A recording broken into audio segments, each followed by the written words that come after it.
¿Qué tal, queridas amigas y amigos? Muy buen día, espero que se encuentren todos ustedes pasando. Yo soy Adolfo Vasconcelos, como cada viernes final de mes, ya estamos aquí listos, presentes, pendientes con un tema más. El día de hoy quiero compartir con ustedes las obligaciones de los contribuyentes ante el LRFC, porque es de tomar en cuenta que, pues bueno, que no basta simplemente con que los contribuyentes paguen de manera puntual sus impuestos, sino que por el simple hecho de estar inscritos en el Registro Federal de Contribuyentes, tienen que estar sujetos a una serie de características que iremos platicando en el transcurso de la plática del día de hoy, para lo cual, pues bueno, me tomé el atrevimiento de realizar una presentación de 12 diapositivas, ¿de acuerdo? Ahora, iniciemos. El marco regulador de las obligaciones de los contribuyentes ante el RFC lo vamos a encontrar en el artículo 27 del Código Fiscal de la Federación. Este artículo 27, que no hace mucho, un par de años, sufrió una reestructura en la cual, pues bueno, este artículo 27, el legislador lo dividió en 4 apartados, en 4 secciones. La sección primera relativa a los sujetos y las obligaciones específicas de determinados contribuyentes. Iremos platicando cada una de ellas para que podamos tener presentes cuáles son las obligaciones de los contribuyentes en el RFC. En el apartado 2, en lo que es la sección B, es el catálogo general de obligaciones, que es de aquí de donde se desprenden, se detonan todas las obligaciones de los contribuyentes. En el apartado C, perdón, son las facultades que tienen las obligaciones, las autoridades fiscales para supervisar y vigilar que los contribuyentes estén dando cumplimiento a las disposiciones que se señalan en el apartado B. Porque como sabemos, para que una ley sea perfecta, pues bueno, debe de tener lo que son multas por una parte y por la otra parte, pues debe de existir un procedimiento de fiscalización. ¿De acuerdo? Y en lo que corresponde en la sección D, pues bueno, como su nombre lo señala, son casos especiales, casos muy específicos para determinados grupos de contribuyentes que, pues bueno, en general es lo que corresponde a los contribuyentes que no tienen una residencia fiscal en México, pero pues bueno, que abordaremos en el transcurso de la plática del día de hoy. Ahora, el catálogo general de obligaciones. Vamos a platicar del apartado B. Vamos a brincarnos un poquito el apartado A. ¿Por qué? Porque como les comentaba, en el apartado B es en donde encontramos el detonante de todas las obligaciones. Bien, ahora, catálogo general de obligaciones de los contribuyentes. Número 1, por supuesto, todos los contribuyentes que tengan una actividad económica. ¿Y a qué me refiero con una actividad económica? Pues que desempeñen algún tipo pues de relación comercial, que presten algún servicio profesional, que vendan algún producto, etcétera, que sea sujeto del pago de contribuciones, del pago de impuestos. Pues bueno, tienen la obligación, nos dice el artículo 27, de inscribirse en el RFC. ¿Para qué? Pues bueno, para que a su vez tengan asignada una clave del RFC con la cual puedan contribuir y pagar sus contribuciones, valga la expresión. ¿De acuerdo? Número 2, proporcionar al RFC cuando se inscriban, tienen la obligación de dar 2 datos principalmente. Dar su identidad, es decir, masculino o femenino, algo que hasta el momento, pues bueno, como sabemos, los derechos humanos reconocen distintos tipos de identidad. No, sin embargo, para la autoridad fiscal únicamente se reconoce el género masculino o el género femenino. Bien. Número 2, cuando nos damos de alta en el RFC, es obligación de todos los contribuyentes a asignar un correo electrónico y un número telefónico. Ahora bien, aquí hago referencia en este apartado al artículo 17K del Código Fiscal de la Federación relativo al buzón tributario, porque pues bueno, cuando nos damos de alta en el RFC, ese correo electrónico y ese número telefónico, en ocasiones el propio sistema, el propio servidor público del Servicio de Administración Tributaria suele asociar ese correo electrónico y número telefónico al buzón tributario al cual nos señala este artículo 17K del Código Fiscal de la Federación, que todos los contribuyentes están obligados a mantener este buzón tributario activo. Más sin embargo, pues bueno, no forma parte de la plática, de la charla del día de hoy, este buzón tributario, pero sí vale la pena que lo puedan abordar más a fondo, más adelante. Y repito, es el artículo 17K del Código Fiscal de la Federación. Número 3, el domicilio fiscal. Este domicilio fiscal que un poquito más adelante abordaremos sus características que deben de tener porque no podemos señalar cualquier tipo de domicilio cuando nos demos de alta en el RFC. Más sin embargo, una de las obligaciones de los contribuyentes es señalar el domicilio fiscal. Este domicilio fiscal debe de tener y contar con las características del artículo 10 del Código Fiscal de la Federación, ¿de acuerdo? Ahorita en otra lámina más adelante platicaremos estas características. Bien, número 4, contar con una firma electrónica avanzada, la FIEL. Es decir, es obligación de los contribuyentes ante el RFC contar con esta firma electrónica avanzada relativo a todas estas disposiciones del artículo 17F, G, H bis y J del Código Fiscal de la Federación, que regula toda esta figura de lo que es la firma electrónica, de cómo se encuentra conformada, cuáles son sus alcances, limitaciones, cuándo la autoridad nos puede restringir el uso de esta firma electrónica, de los certificados para poder emitir facturación, etcétera, etcétera. Es por eso que yo aquí lo señalo en la presentación, todos los artículos del 17 del Código Fiscal de la Federación para que puedan abordar un poquito más el tema sobre la firma electrónica.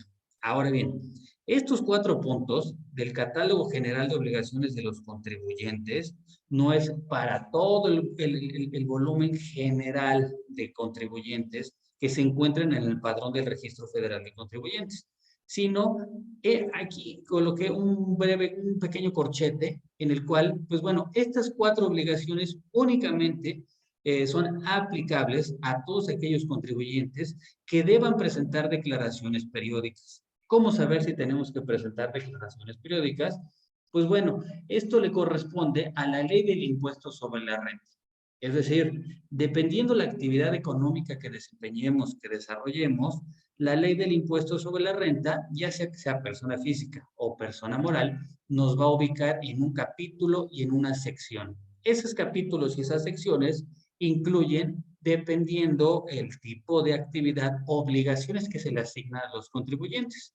Ahora bien, dentro de estas obligaciones que se le asignan a los contribuyentes, una de ellas puede ser que estén obligados a presentar declaraciones periódicas, ¿de acuerdo? Como por ejemplo, quienes se encuentran obligados a presentar declaraciones periódicas en el caso de las personas físicas, las que pertenecen al régimen simplificado de confianza, ¿de acuerdo? Todas ellas están obligados a presentar declaraciones periódicas mensuales del impuesto sobre la renta. De la misma manera, es aplicable a todas aquellas personas físicas o morales que estén obligados a expedir los comprobantes fiscales digitales por Internet, los FDI, las facturas. ¿Quién nos señala si estamos o no obligados a presentar y emitir las facturas? Nuevamente nos tenemos que remitir a la ley del impuesto sobre la renta y remitirnos al capítulo y a la sección a la cual, pues bueno, nos tenemos que ubicar dependiendo nuestra actividad económica. Es por eso que estas dos causales son el detonante si es que estamos obligados a mantener una firma electrónica, contar con una firma electrónica, perdón, mantener un domicilio fiscal con las características del artículo 10 del Código Fiscal de la Federación y pues bueno, lo que corresponde al buzón tributario y el número telefónico. Más sin embargo, repito, este tema del buzón tributario y el domicilio fiscal son temas alternos que valdría la pena pudieran tener acceso a una lectura rápida de ellos. Es por eso que les señalo el artículo que le corresponde a cada uno, porque su alcance, si lo abordamos en la charla del día de hoy, pues bueno, no nos daría tiempo de poder desarrollarlo de la manera adecuada. Bien, número 5. Bien, otra obligación de los contribuyentes ante el RFC, que es una obligación que es muy usual, que no es observada por todas aquellas personas físicas y personas morales principalmente, es el mantener un libro de socios o accionistas en el cual se anote dentro de cuando se pues elabora una acta de asamblea, se anote el RFC y el nombre de los socios o accionistas. Es decir, esta es una parte que pertenece, una parte híbrida entre la parte corporativa de las sociedades y la parte fiscal de las sociedades, porque este libro de socios o accionistas puede tener sus alcances sociales, pero también forma parte de una obligación de las personas morales ante el Registro Federal de Contribuyentes cada vez que se desarrolle una asamblea, ya sea que sea una asamblea, se convoque a una asamblea ordinaria o se convoque a una asamblea extraordinaria. Estamos obligados a mantener este libro de socios o accionistas. ¿Por qué es importante? Pues bueno, como ahorita veremos más adelante, la autoridad tiene facultades para pues cuestionarnos y solicitarnos información para comprobar que estamos cumpliendo con estas disposiciones de índole al RFC. Ahora bien, número 7.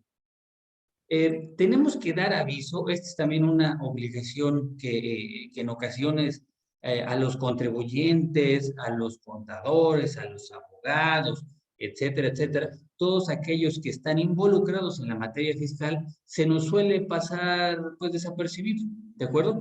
¿Por qué se nos suele pasar desapercibido? Porque no es una norma que tengamos muy presente y que sea habitual de estar presentando.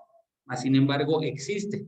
¿Cuál es? Me refiero a la número 6 que tenemos en pantalla, es dar aviso informando cada vez que se realice una modificación a los socios accionistas asociados, manifestando el nombre, el RFC, el porcentaje de participación que tiene este socio, accionista o asociado, el objeto social, si es que hay una modificación al objeto social, y quién ejerce el control efectivo. ¿De acuerdo? Entonces, cada vez que tengamos una modificación en la estructura corporativa, en la estructura accionaria de nuestra persona moral, cualquier tipo de persona moral, es por eso que socio, accionistas, asociados, debemos de dar un aviso a la autoridad fiscal en el cual les señalemos, bien, cuál es el RFC pues del socio, accionista, asociado, que se incorpora, cuál se desincorpora, con qué porcentaje de participación se incorpora, ¿de acuerdo? ¿Cuál es el nombre, el RFC? Si es que tenemos alguna modificación al objeto social, o también bien importante, si es que hay una modificación a quien ejerce el control efectivo. Este control efectivo, pues bueno, es una cuestión muy amplia que tenemos que vislumbrarlo en el artículo 27 del propio Código Fiscal de la Federación, de quién tiene control efectivo, quienes no tienen control efectivo, porque no únicamente basta con tener la designación de un administrador único o un representante legal, o lo que corresponde a un porcentaje mayor del el porcentaje de participación en la sociedad. Es por lo cual yo los invito y les invito a que esta partecita, si queremos abordar un poco más de quién es el que ejerce el control efectivo, para poder tener presente cuándo tenemos que presentar este aviso relacionado al RFC, nos remitamos al artículo 27 del Código Fiscal de la Federación. Ahora, el número 7. Este número 7, que pues bueno, es algo más usual de los contribuyentes que tienen a su cargo trabajadores, que tienen a su cargo pues la mano de obra, porque nos señala este artículo 27, que es obligación inscribir al RFC los contribuyentes que reciban pagos por salarios, ¿de acuerdo? Señalando teléfono y correo electrónico. Entonces, si observamos, esta disposición del artículo 27 se correlaciona con la obligación que tienen los patrones en materia de la ley del impuesto sobre la renta, repito, de inscribir a sus trabajadores al Registro Federal de Contribuyentes. Y no obstante, este apartado número 7 del artículo 27 del Código Fiscal de la Federación nos dice, no es suficiente con que lo des de alta. tienes que señalar un teléfono y un correo electrónico del trabajador. ¿Para qué? Pues bueno, para que la autoridad pueda tener algún medio de contacto en determinada circunstancia y en algún, pues en algún tema relacionado por el cual pues tenga que ubicar pues al trabajador, al contribuyente, sin la necesidad pues de acudir directamente a su domicilio. Bien, número 8. Este número 8, que como sabemos, los fedatarios públicos, los corredores públicos, los notarios públicos, son autoridades fiscales en determinado momento, porque pues bueno, los notarios, los fedatarios públicos, al tener ese cargo de la fe pública, pues tienen la responsabilidad social y la responsabilidad fiscal, la responsabilidad en distintos órdenes del derecho de de velar y ver que se cumplan las disposiciones en materia pues legal. Que en este caso, en el artículo 27, la fracción 8 señala que los fedatarios públicos que expidan actas constitutivas de fusión, de escisión o de liquidación, bien, exigirán que dentro del mes siguiente a cuando se firme este tipo de acta, ya sea de constitutiva de una sociedad de fusión, decisión o liquidación, bien, el contribuyente le presente al fedatario público que se dio aviso al RFC. Bien, es decir, si, ejemplo, 1 de enero del 2022 se firma un acta constitutiva ante el fedatario público, el fedatario público nos va a exigir que dentro de los siguientes 30 días le presentemos y le informemos que hemos incorporado esa sociedad al Registro Federal de Contribuyentes. ¿De acuerdo? Para lo cual el notario, el fedatario público, anotará en su protocolo la fecha en la cual el contribuyente le presentó que dio aviso al RFC, que dio el aviso al SAT sobre esta constitución de sociedad, perdón, sobre esta fusión de la escisión o la liquidación de la sociedad. Esta es una disposición que, pues bueno, regula el hecho de que no simplemente se quede en la parte corporativa, la constitución, fusión y liquidación de sociedades, sino que se den aviso al RFC. Ahora bien, ¿qué sucede si nos hacemos locos y no les damos aviso al notario, no le damos aviso al corredor público, al fedatario público?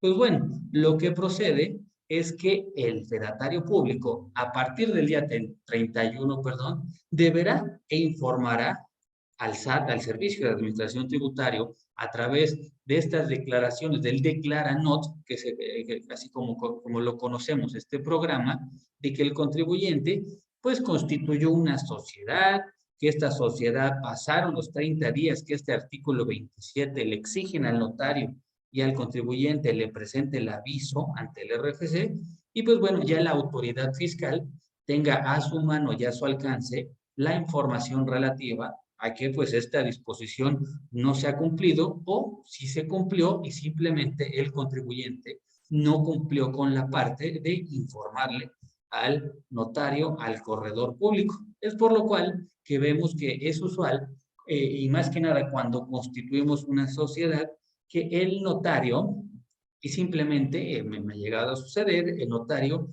nos otorga una copia certificada del acta constitutiva para que podamos acudir a inscribir a esa persona moral al Registro Federal de Contribuyentes. Y cuando la tenemos inscrita, le presentamos al notario la inscripción al RFC y pues bueno, nos entrega el acta constitutiva. Es como un mecanismo, entre comillas, de control que ciertos notarios y corredores públicos, fedatarios públicos que llegan pues a implementar como un medio de coacción al contribuyente. Más sin embargo, pues bueno, como sabemos, existen otros medios, si es que existiese la necesidad de no, la necesidad, perdón, del contribuyente de no acudir a dar aviso al notario y que el notario, el fedatario público le entregara su acta constitutiva, entre comillas, pues original, ¿de acuerdo? Ahora, pasamos a otra lámina. Número 9. Esta es otra disposición que nuevamente repito, al no ser tan recurrente, a no ser tan habitual de que se esté, como son las declaraciones de impuestos que son mensuales, las declaraciones informativas, etcétera, al no ser tan habituales, se nos llegan a pasar por alto. Ahora, el notario, esta fracción nueve, perdón, tiene la obligación de asentar en cada escritura pública, y al decir escritura pública, nos referimos a actas constitutivas o actas de asamblea, el RFC de cada socio, accionista o representantes legales. Y no obstante, pues que las deba de asentar en el documento pues corporativo, en el documento constitutivo o en el acta de asamblea ordinaria o extraordinaria, el notario, el fedatario público, se tiene que asegurar que sea correcto ese RFC que le proporcionemos. ¿Cómo se asegura que es correcto el RFC? Pues bueno, con la cédula fiscal. Es por eso que es común y es normal y forma parte de los requisitos que los fedatarios públicos le exigen a todos aquellos que solicitan pues un proceso de escritura pública, actas constitutivas o asamblea, lo que es la cédula fiscal de los socios, accionistas y o representantes legales, perdón, o si corresponde a lo que es un administrador único, ¿de acuerdo? Simplemente quiero dejar presente esta parte porque suele haber, me ha llegado a suceder que se toma como una necedad de los fedatarios públicos el exigir lo que es la cédula fiscal. Y pues bueno, no es una necedad, más sin embargo, aquí ya lo observamos, es un requisito que el artículo 27 del Código Fiscal de la Federación le exige a los, a los fedatarios públicos, ¿de acuerdo? Y número 10, nuevamente, una disposición que le corresponde a los fedatarios públicos.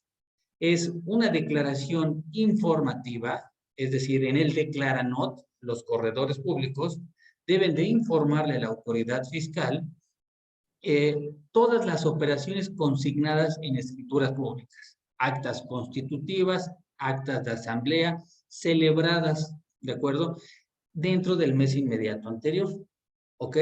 Entonces, el fedatario público, dentro de sus pues, obligaciones y dentro de sus obligaciones como una autoridad delegada por parte del Estado, pues bueno, tiene la obligación de informarle al Servicio de Administración Tributario que ha emitido actas constitutivas a favor de con tal denominación, ha emitido actas de asamblea para tal denominación, que se ha emitido determinados poderes, etcétera, etcétera. Es por eso que la autoridad fiscal cuenta en la actualidad, pues bueno, con una base de datos muy amplia en la cual, pues bueno, si es que pretendemos emitir, desarrollar, presentar una asamblea ordinaria o extraordinaria con algún fin de índole pues fiscal, ¿de acuerdo? Para de ingeniería fiscal, pues bueno, la autoridad tiene a su alcance esta información y será difícil que dentro de su área de programación no puedan y no vayan a tenerla como parte de todo el volumen de estos datos que, repito, la autoridad fiscal tiene para verificar y comprobar que el contribuyente se encuentra en el correcto cumplimiento de sus disposiciones. Ahora bien, ya pasamos el catálogo general de obligaciones. Todas las obligaciones que tienen los contribuyentes ante el RFC, ya sean contribuyentes personas físicas, contribuyentes personas morales, contribuyentes notarios, fedatarios públicos. Ahora, ¿qué sigue? Lo que les platicaba. Nos pasamos del apartado del apartado B al apartado A. El apartado A que nos señala como sujetos y obligaciones específicas. Número 1. Y voy a mover aquí nos dice, las personas físicas y personas morales que aperturen una cuenta bancaria en el sistema financiero, y al hablar del sistema financiero no únicamente hablamos de bancos, ¿de acuerdo? Hablamos de todo el sistema financiero. Y que dentro de estas cuentas esperen recibir depósitos susceptibles de contribuciones, ¿de acuerdo? Y al hablar de susceptibilidad de contribuciones, nos tenemos que remitir si es que esos depósitos que estamos pues realizando pagarán o no pagarán un impuesto a la renta, un impuesto al valor agregado, un impuesto especial sobre producción y servicios. Y no deban presentar declaraciones periódicas, ¿de acuerdo? Y expedirse CFDI. Entonces, recapitulando, ¿cuáles personas físicas aperturan cuentas en el sistema financiero en bancos para recibir depósitos susceptibles de pagos de impuestos, pero no deben de presentar declaraciones periódicas ni expedir comprobantes fiscales? Pues bueno, los más recurrentes son los trabajadores, ¿de acuerdo? Los que perciben un ingreso por sueldos, por salarios o inclusive por un asimilado a salario. Este tipo de contribuyentes, pues bueno, tienen que cumplir con estas cinco, disposiciones específicas. Número uno, le deben de informar y dar la información relativa a su RFC al banco donde estén aperturando su cuenta. Número dos, le tienen que dar lo que es su identidad. Y repito, no obstante, existe la parte de los derechos humanos que reconoce distintos tipos de género, diferentes tipos de identidad. Para efectos fiscales, únicamente existe lo que es el sexo masculino o el sexo femenino, ¿de acuerdo? Número tres, también como parte de estas obligaciones de los empleados, de los trabajadores que perciben un ingreso por salario, al abrir una cuenta bancaria, tienen que designar un correo electrónico y un número telefónico. La sugerencia siempre será que este correo electrónico y número telefónico sea el mismo que señalemos cuando nos damos de alta en el RFC y el que demos de alta en el buzón tributario. Y nuevamente, aquí hago hincapié en el artículo 17K, perdón, del Código Fiscal de la Federación relativo al buzón tributario, donde podemos abordar más si es que surge alguna duda, donde todos los contribuyentes están obligados a mantener activo el buzón tributario so pena de una multa, ¿de acuerdo? Número 4. Cuando aperturemos cuenta, si somos trabajadores, tenemos que señalar un domicilio. Y pues, una sugerencia, como ahorita veremos un poco más adelante, es que el domicilio que señalemos cuando aperturemos la cuenta sea el mismo que tengamos como domicilio fiscal. ¿Por qué? Porque puede existir ahí una variación entre lo que corresponde al domicilio fiscal y el domicilio que damos en bancos, que veremos más adelante cuál es el alcance en este artículo 10 del Código Fiscal de la Federación, relativo al domicilio fiscal, repito. Y número 5, la firma electrónica avanzada. La firma electrónica avanzada, cuando aperturamos una cuenta, suele ser usual nuevamente, que el ejecutivo de cuenta del banco nos dice y nos precisa que quiere el acuse de que pues tenemos una firma electrónica, ¿de acuerdo? Es por eso que nos lo solicita. No es simplemente un capricho del banco, sino es un requisito que el artículo 27 del Código Fiscal de la Federación le exige al sistema financiero para que los contribuyentes que aperturen cuentas susceptibles de contribuciones y que no tengan que estar presentando declaraciones periódicas ni emitir facturas, pues bueno, se las puedan aperturar. Bien.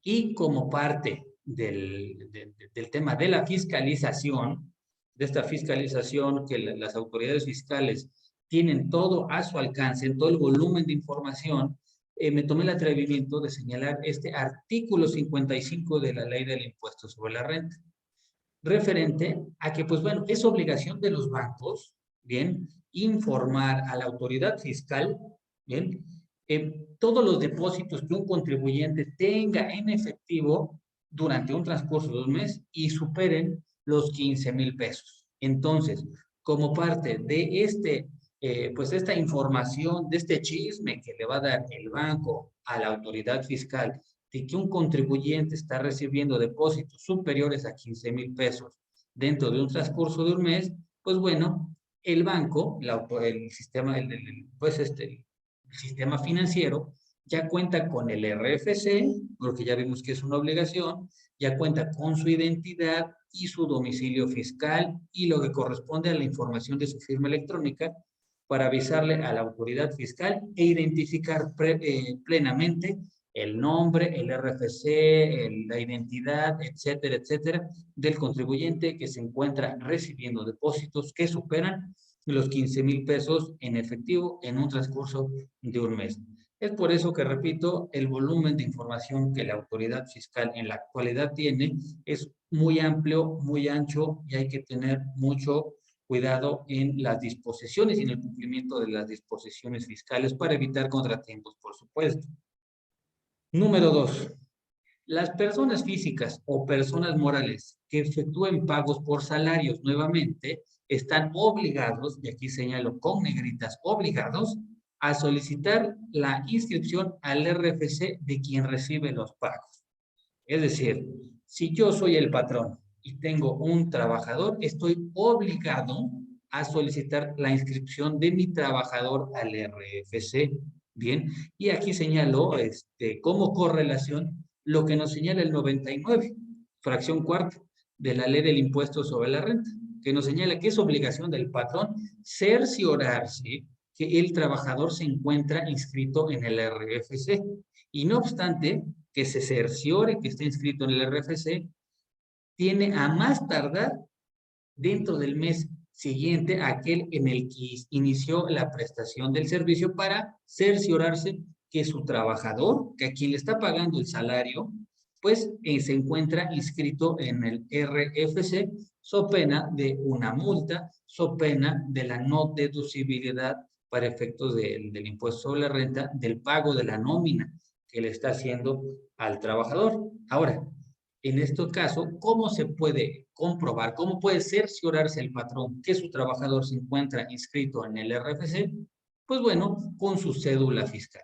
Es por eso que en la actualidad la cédula fiscal es un instrumento muy importante para pues determinado grupo de contribuyentes y verificar que efectivamente se encuentran inscritos en el RFC. Esta cédula fiscal, pues bueno, podemos tener acceso a ella por diferentes medios. El más rápido y el más práctico es mediante el uso de una contraseña. Más sin embargo, pues bueno, existen medios como es el SAT ID, en el cual el trabajador, el contribuyente que no tenga el acceso a esta contraseña puede solicitarlo mediante correo electrónico. ¿De acuerdo? Y cumpla el patrón como el trabajador con esta disposición en la inscripción en el RFC. Y número 3, en todos los casos, los contribuyentes deberán de conservar en el domicilio fiscal, nuevamente domicilio fiscal, la documentación que compruebe el cumplimiento de sus obligaciones ante el RFC. Entonces tenemos, ya sea que seamos una persona física con una actividad empresarial, seamos un trabajador, seamos un prestador de servicios, seamos una persona moral donataria, seamos quien seamos, pero seamos contribuyentes, en el domicilio fiscal tenemos que tener una carpetita en el cual tengamos presente y tengamos toda esta información que acabamos de comentar y de platicar, para que en el caso, como ahorita veremos más adelante, la autoridad fiscal llegue, toque la puerta y nos solicite la información, pueda verificar y comprobar que estamos cumpliendo con nuestras obligaciones ante el Registro Federal de Contribuyentes, por supuesto, dentro de los marcos que nos corresponden, como platicábamos, dependiendo la actividad económica que desarrollemos y la actividad económica que la ley del impuesto sobre la renta nos asigne como parte de estos títulos, capítulos, que pues se dividen el pago de este tributo. Ahora, sujetos y sus obligaciones específicas. Bien, esta disposición, ya para finalizar este apartado A del artículo 27, es una disposición que entró en vigor a partir del 1 de enero del 2022, que es una disposición fiscal de civismo, una disposición fiscal política, porque no existe una multa que se le pueda imponer a los contribuyentes, personas físicas mayores de 18 años, si no se inscriben en el RFC. Porque ¿qué nos señala este artículo 27? que todas las personas físicas mayores de 18 años, todas las personas físicas, todas, tengan una actividad económica o no tengan una actividad económica, deberán de solicitar su inscripción al RFC, aun y cuando no tengan una actividad económica. Vuelvo a lo mismo. ¿Cuáles personas no tienen una actividad económica? Por ejemplo, los estudiantes, ¿de acuerdo? Los estudiantes no tienen una actividad económica, los estudiantes universitarios, más usualmente, tienen y cumplen el requisito de tener más de 18 años y deben de darse de alta en el RFC. Pero ahora, ¿qué nos señala esta última apartado del artículo 27, fracción inciso A? La asignación en la cédula fiscal de este mayor de 18 años sin una actividad económica nos señalará expresamente inscripción de persona física sin actividad económica. ¿De acuerdo? Y esta inscripción sin actividad económica no adquiere alguna obligación del contribuyente de presentar declaraciones, que eso es pues un tema, bueno, uno de los dos temas que los jóvenes de 18 años o inclusive sus padres pueden llegar a tener la inquietud de que qué sucede si inscribo a mi hijo o si yo, mayor de 18 años, me inscribo en el RFC. ¿Voy a estar obligado a estar presentando declaraciones periódicas? No, así nos lo señala el artículo 27. Te vas a dar de alta con una inscripción de persona física sin actividad económica y eso no te va a generar ningún tipo de obligación. Lo único que quiere la autoridad fiscal es que de manera cívica, de manera voluntaria, tú te inscribas en el Registro Federal de Contribuyentes para que pueda tener la autoridad fiscal el padrón y la información de todas aquellas personas mayores de 18 años. Por su parte, ¿qué pasa si no me quiero dar de alta? Por eso vuelvo a la parte del civismo, pues bueno, no es aplicable ningún tipo de sanción. Es una parte, es una norma, pues una norma fiscal imperfecta, porque no tiene una sanción. El joven mayor de 18 años, si no se quiere inscribir, si no tiene la voluntad, si no tiene el civismo de darse de alta ante el RFC, aun y cuando no tenga ningún tipo de obligación de presentar declaraciones, de pagar algún tipo de impuesto, no le será aplicable ningún tipo de sanción. Es por eso que, pues bueno, aquí señalo en la lámina, perdón, es una disposición fiscal de civismo, una disposición fiscal política, que pues bueno, ya corresponderá a los analistas políticos ver cuál es el alcance de esta disposición de los jóvenes de 18 años, pues, por qué la autoridad fiscal los quiere tener en su padrón aun y cuando no tengan ninguna actividad económica, aun y cuando pues no estén contribuyendo al gasto público, aun y cuando no estén pagando ningún tipo de impuesto, aun y cuando no tengan que presentar absolutamente ningún tipo de pues, declaración. Bien, ahora pasamos a las facultades de las autoridades fiscales.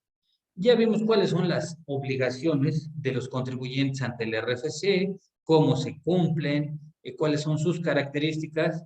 Ahora, si no cumplo, ¿de acuerdo? La autoridad fiscal tiene a su alcance, como parte del apartado C, ¿de acuerdo? Unas facultades, ¿para qué? Para llevar a cabo visitas domiciliarias y constatar, como nos señala este número 1, constatar los datos que hayamos manifestado ante el RFC, como cuáles, pues bueno, volvemos a la parte de la identidad, ¿de acuerdo? Verificar, pues, si nuestra identidad masculino o femenino corresponde a lo que señalamos en el Registro Federal de Contribuyentes. Número 2, el coco y la parte medular de estas facultades de la autoridad fiscal en el cumplimiento de las disposiciones del RFC. El domicilio fiscal. Cuando nos damos de alta en el RFC, manifestamos los contribuyentes un domicilio fiscal. Pero ahora bien, no podemos manifestar cualquier tipo de domicilio fiscal, ¿de acuerdo? Tenemos que, nuestro domicilio fiscal, aquí como lo tenemos en pantalla, el domicilio fiscal debe de tener ciertas características. ¿Cuáles características debe tener? Pues bueno, el artículo 10 del Código Fiscal nos señala dos tipos de características. Si eres persona física y tienes algún tipo de actividad empresarial ¿Y cuál es una actividad empresarial? Pues básicamente cuando compras, vendes, realizas un acto de comercio principalmente, pues bueno, tu domicilio fiscal será donde tengas el asiento principal del negocio. Es decir, si yo soy una tiendita que vende papas, vende Coca-Cola, vende cigarros, ahí será mi domicilio fiscal. No puedo señalar como domicilio fiscal a lo mejor el domicilio en la oficina de mi contador. No puedo señalar como domicilio fiscal lo que es mi casa. No, no señala el artículo 10. Si te dedicas a esta actividad empresarial, tu domicilio fiscal es donde tienes el asiento de negocio, que en el caso y el ejemplo que platicábamos sería la tiendita. Número 2. Cuando no realizas alguna actividad empresarial, es decir, no compras, vendes, no realizas un acto de comercio, sino que eres un prestador de servicios y o eres un trabajador, pues bueno, nos señala este artículo 10 que puede ser, si tienes una oficina, la oficina, o si no tienes una oficina, tu casa habitación, ¿de acuerdo? Ahí sí puede ser tu casa habitación, siempre y cuando, nos señala el artículo 10, no tengas una oficina. Porque si tienes una oficina, será ahí donde es tu domicilio fiscal. En el caso de los trabajadores, los prestadores de servicios. Y número 3, parte bien importante. Si la persona física manifestó a las entidades financieras, a los bancos, un domicilio que no corresponde al que manifestó en el RFC, ¿de acuerdo? Y la autoridad fiscal no te localiza en el domicilio que señalaste cuando te diste de alta en el RFC o el que tienes como domicilio fiscal, puede recurrir al domicilio que le hayas manifestado a los bancos, a la entidad financiera. Bien, es por eso que nuevamente, como lo platicábamos previamente, es bien importante e indispensable que observemos que exista esta simetría entre el domicilio manifestado en el RFC y el domicilio que le hayamos señalado a las entidades financieras, a los bancos. Porque nuevamente vuelvo a lo mismo, suele ser usual que damos aviso de cambio de domicilio al RFC, pero no damos aviso al banco de nuestro cambio de domicilio. Entonces, pues ahí existe esta disposición en donde la autoridad, si es que lo reconoce así, la autoridad fiscal, puede tomar como domicilio fiscal el que hayamos manifestado a la entidad financiera y eso pues nos puede generar una serie de contratiempos y una serie de pues de problemas que podrían haberse resuelto de manera previa o se pudieron haber evitado simplemente teniendo esta homologación en domicilio fiscal y domicilio en bancos como personas físicas. Bien, y en el apartado 2 de este artículo 10, personas morales. ¿Cuál es el domicilio fiscal de las personas morales? Dice el artículo 10, porque no puede ser el que sea, ya quedamos. Si eres residente en el país, ¿cuándo una persona es residente en el país? Cuando se constituyó conforme a la legislación mexicana. ¿De acuerdo? Cuando se constituyó la legislación mexicana, el domicilio fiscal es en donde se encuentra la administración principal del negocio. ¿Cuál es la administración principal? Pues bueno, donde se lleva la cartera de clientes, donde se efectúan pagos, donde se reciben a proveedores, donde se lleva la contabilidad, donde se paga nóminas, donde tenemos toda esta parte administrativa. Que si la autoridad fiscal acude a nuestro domicilio, pueda observar que ahí tenemos toda esta administración de nuestro negocio, que podemos tomar una carpeta y observar, que podemos tomar o los papeles que necesitemos para administrar nuestro negocio. Bien, y número 2, si es que una persona moral no es residente en México, pero tiene negocios en México, bien, se considerará el domicilio fiscal lo que corresponda a lo que es el establecimiento que tenga en México, el establecimiento permanente. Como por ejemplo, ¿cuál? Imaginemos o lo que es una máquina expendedora de refrescos. Esa máquina expendedora de refrescos a lo mejor le pertenece a una empresa americana. Ahora bien, ¿cuál será el domicilio fiscal de esa empresa que está vendiendo refrescos en México con una máquina expendedora, pues bueno, será esa maquinita expendedora lo que es el domicilio fiscal para el pago, para su cumplimiento de las disposiciones ante el RFC, ¿de acuerdo? Eso es por lo que corresponde a las características del domicilio fiscal del artículo 10. Y esto lo traigo a colación porque, pues bueno, la autoridad fiscal, dentro de sus facultades, puede verificar, aquí lo señalamos en el apartado B, que la dirección, las características, la referencia, el tipo de domicilio que le hayamos manifestado, sean congruente con lo que ellos vean, ¿de acuerdo? Porque debemos de señalar, recordemos, el tipo de domicilio. Por ejemplo, si es un edificio, si es un local, si es un departamento, ¿dónde tenemos nuestro domicilio? Referencias, si es una cerrada, si es una avenida, si es una calle, etcétera, etcétera. Características, si es un domicilio de 2 plantas, una planta, todo esto la autoridad fiscal lo puede y puede tener acceso a verificarlo. Bien, ahora, dentro de estas facultades de la autoridad fiscal hay dos bien importantes que debemos de tomar en cuenta. Que la autoridad fiscal para verificar el domicilio no es necesario y obligatorio que acuda de manera presencial para que con sus propios ojos, de acuerdo, el visitador observe que las características son iguales a las manifestadas al RFC, sino que a través de la localización por temas georreferenciados, panorámicas o satelitales, como lo es el Google Maps, ¿de acuerdo? La autoridad pueda ingresar al Google Maps, buscar nuestra dirección y ver si lo que está plasmado en el Google Maps corresponde a lo que le manifestamos en el RFC. Si no corresponde, pues bueno, allí entraremos en dimes y diretes con la autoridad fiscal, porque como sabemos, estas tomas panorámicas o satelitales no suelen estar, no suelen estar actualizadas, ¿de acuerdo? Y número dos, estas tomas satelitales de Google Maps, panorámicas, le servirán, y así nos lo señala el artículo 27, para que la autoridad fiscal tenga un marco geográfico fiscal. ¿Qué quiere decir con este marco geográfico fiscal? Pues que la autoridad pueda identificar a través de medios tecnológicos dónde se encuentran los contribuyentes sin la necesidad de acudir de manera presencial a observar el domicilio.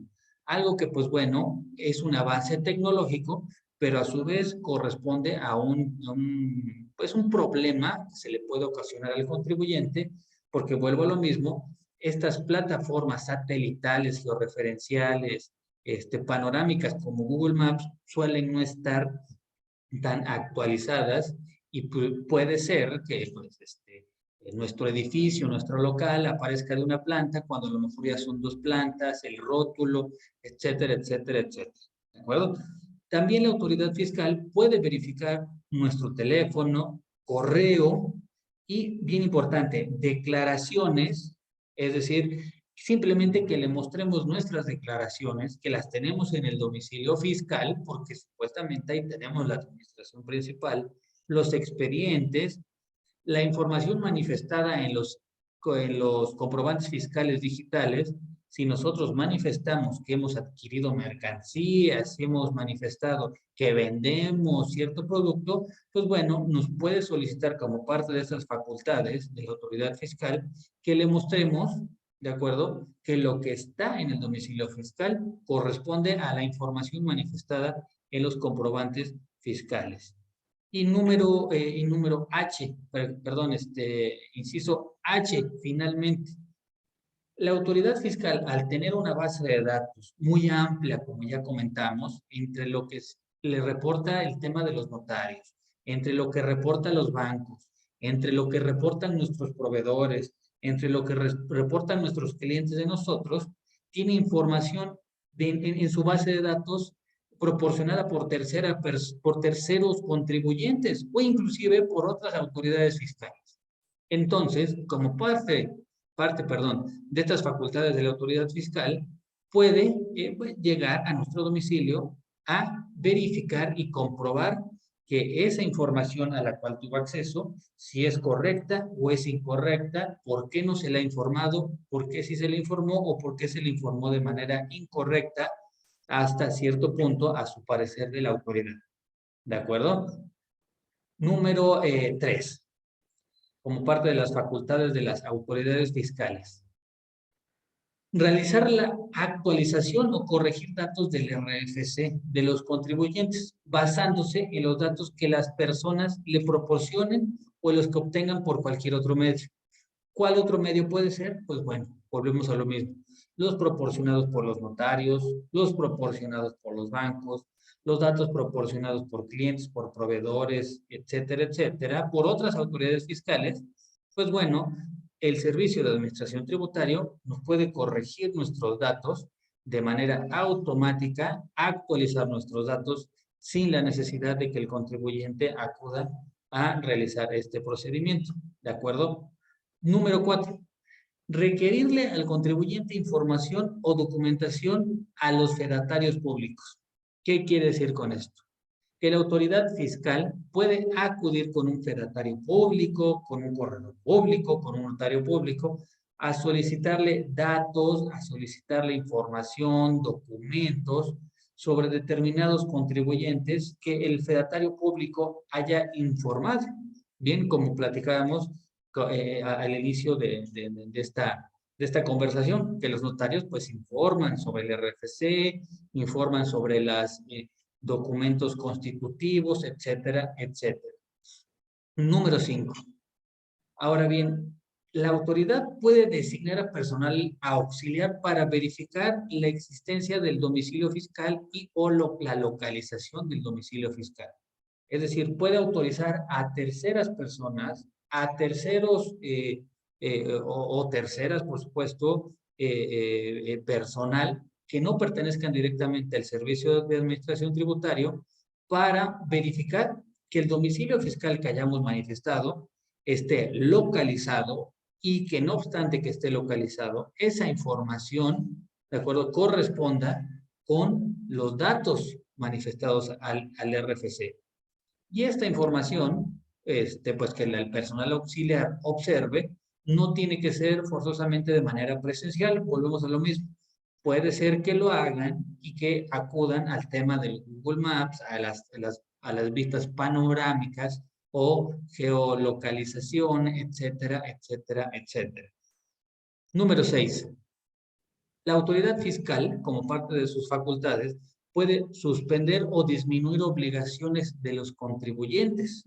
Es decir, ¿cómo puede suspender o disminuir obligaciones a los contribuyentes? Cuando un contribuyente, ¿de acuerdo?, en 3 ejercicios previos no ha tenido ningún tipo de movimiento, no ha emitido facturas, no ha recibido CFDI, no existe algún tipo de inconformidad por alguna otra autoridad fiscal, el Servicio de Administración Tributaria puede reducirle sus pues, obligaciones fiscales o inclusive suspenderlo. Por ejemplo, si un contribuyente, como parte de sus obligaciones fiscales, tiene asignados sueldos y salarios y tiene una actividad empresarial y la autoridad fiscal detecta que no ha recibido ingresos en los últimos 3 años por la actividad empresarial, puede hacer la disminución de sus obligaciones. O inclusive, perdón, en el número 7, puede hasta cancelar o suspender el RFC cuando en los últimos 5 ejercicios haya detectado que no se hayan emitido CFDI, no ha emitido facturas, no tenga obligaciones pendientes de cumplir o inclusive haya tenido acceso a través de estos medios externos a los certificados de defunción del contribuyente. ¿De acuerdo? Casos especiales, finalmente. ¿Cuáles son los casos especiales ante el RFC? Número 1. El aviso de cambio de domicilio, ¿cuándo se debe de presentar? Así nos lo señala el artículo 27. Tenemos 10 días contados a partir de que nos cambiamos. Pero, ojo, a su vez, el reglamento del Código Fiscal de la Federación, estos 10 días nos dicen no. A ver, son 30 días. Entonces, pues bueno, ahí tenemos estas dos opciones. El artículo 27 nos dice, tienes 10 días para informarle a la autoridad fiscal tu cambio de domicilio. Pero por su parte, el reglamento del Código Fiscal de la Federación nos dice, no, no son 10 días, son 30 días. Entonces, pues bueno, aquí entramos en esta, si bien no podremos hablar de una antinomia, sí podemos hablar de una, pues lo que corresponde a un beneficio a los contribuyentes. Número 2. En caso que no sea localizable el contribuyente, cuando la autoridad fiscal acuda a verificar el domicilio fiscal, el cambio de domicilio que haya realizado el contribuyente no surtirá efectos. Es decir, si yo cambié mi domicilio, la autoridad fue a verificar mi cambio de domicilio, tocó, no encontró el domicilio, no me localizó, pues bueno, ese cambio de domicilio que presenté no surtirá efectos y entonces mi domicilio fiscal, la autoridad podrá de facto y de manera automática ante el RFC eliminar mi cambio de domicilio y dejarme con el domicilio anterior. ¿De acuerdo? Número 3. En caso que el domicilio fiscal no cumpla con los requisitos, no surtirá efectos, lo que platicábamos del artículo 10 del Código Fiscal de la Federación. No podemos cambiarnos de domicilio fiscal a donde querramos. Tenemos que cumplir con estos requisitos del artículo 10.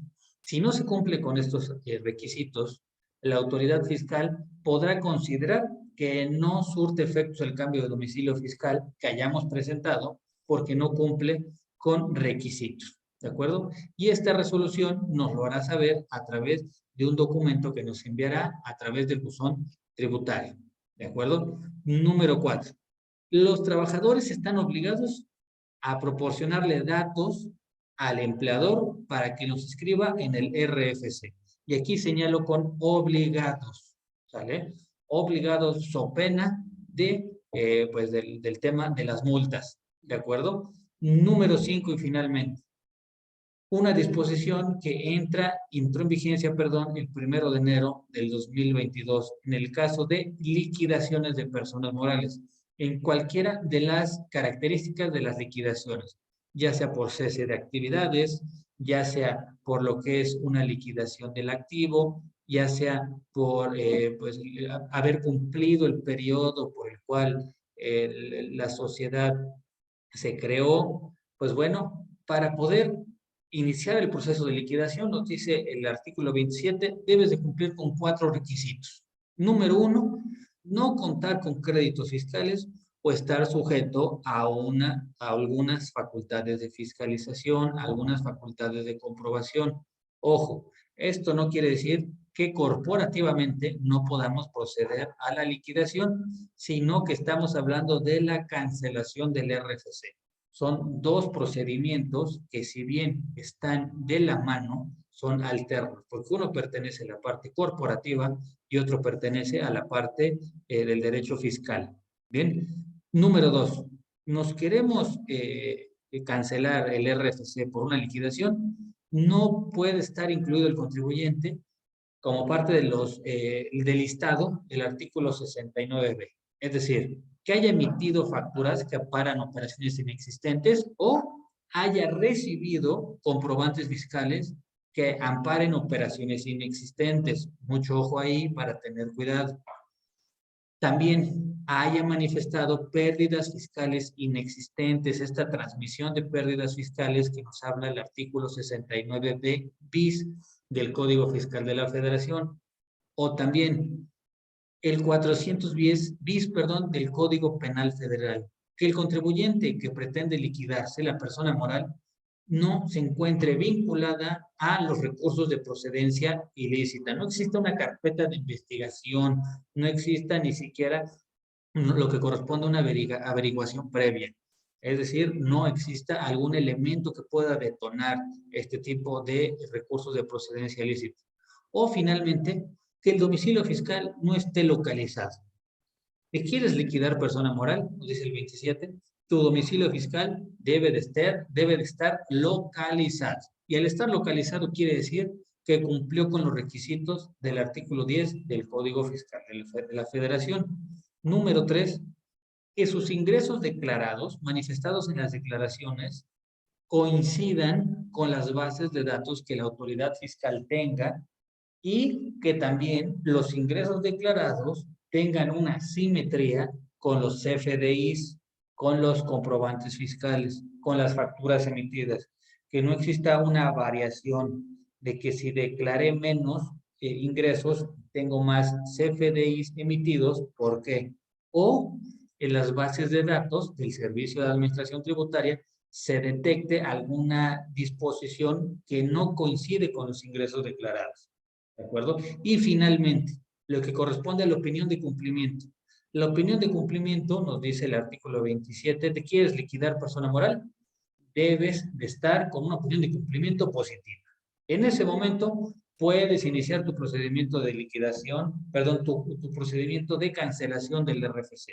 En caso contrario, pues bueno, habrá que regular algunas de estas características para poder iniciar el proceso.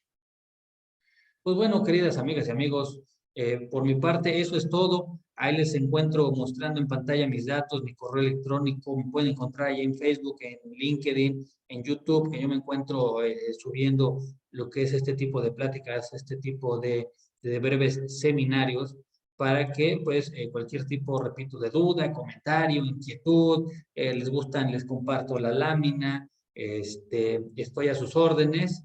Y pues por mi parte eso es todo. Yo soy Adolfo Vasconcelos. Muchísimas gracias. Hasta la próxima.